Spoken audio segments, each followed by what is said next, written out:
નમસ્તે વિદ્યાર્થી મિત્રો, આજે વાત કરીશું ધોરણ 8 અને પ્રવૃત્તિ નંબર 22 જાહેરાતનું સંપૂર્ણ મિત્રો પ્રોજેક્ટ બુકની પ્રવૃત્તિનું સોલ્યુશન મેળવીશું। એ પહેલા ચેનલની અંદર પ્રથમ વખત આવ્યા છો તો વિદ્યાર્થી મિત્રો ચેનલને સબસ્ક્રાઇબ કરી તમારા મિત્રો સુધી આ વિડીયોને શેર કરવાનું ભૂલશો નહીં।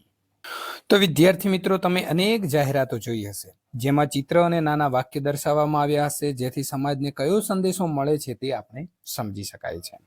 આમ તમારે સ્વચ્છતા અંગે જાગૃતતા આવે તે માટે સ્વચ્છતા વિષય ઉપર એક જાહેરાત અને પાણીનો બગાડ થતો અટકે, પાણીની બચત કરવામાં આવે તે અંગે જાગૃતતા લાવવા માટેની જાહેરાત ચિત્રાંકન અને સૂત્રો સાથે તૈયાર કરો।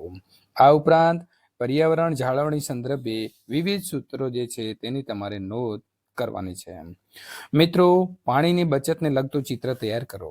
તો વિદ્યાર્થી મિત્રો, આ પ્રકારે ચિત્રો તમે સરસ મજાના દોરી અને તેની અંદર કલર જે છે તે તમારે પૂરવાના છે, જેનાથી આપણું સરસ મજાનું જે છે તે ચિત્ર બની જશે। પહેલું છે પર્યાવરણ જાળવણી સંદર્ભે વિવિધ સૂત્રો। તો બિનજરૂરી પાણીનો વ્યય ન કરો, વૃક્ષોનું જતન ભવિષ્યની સુરક્ષા, ઇકો ફ્રેન્ડલી બનવું અનિવાર્ય। નંબર 4, વૃક્ષો વાવો અને વરસાદ લાવો। નંબર 5, પર્યાવરણ બચાવો અને તે જીવન અને ભવિષ્ય તમને બચાવશે।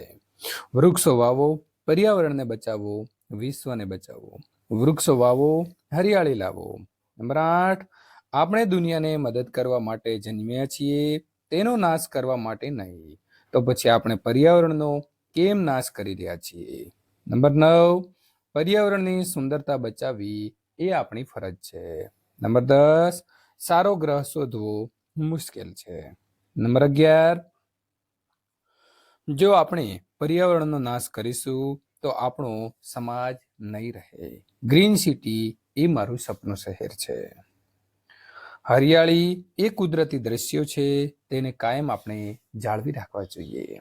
વિદ્યાર્થી મિત્રો, ત્યાર પછી પ્રવૃત્તિ નંબર 23 સલામતીના સંકેતનું સોલ્યુશન મેળવવા માટે અહીં આપેલી એન્ડ સ્ક્રીન ઉપર મિત્રો ક્લિક કરીને તમે સોલ્યુશન મેળવી શકશો।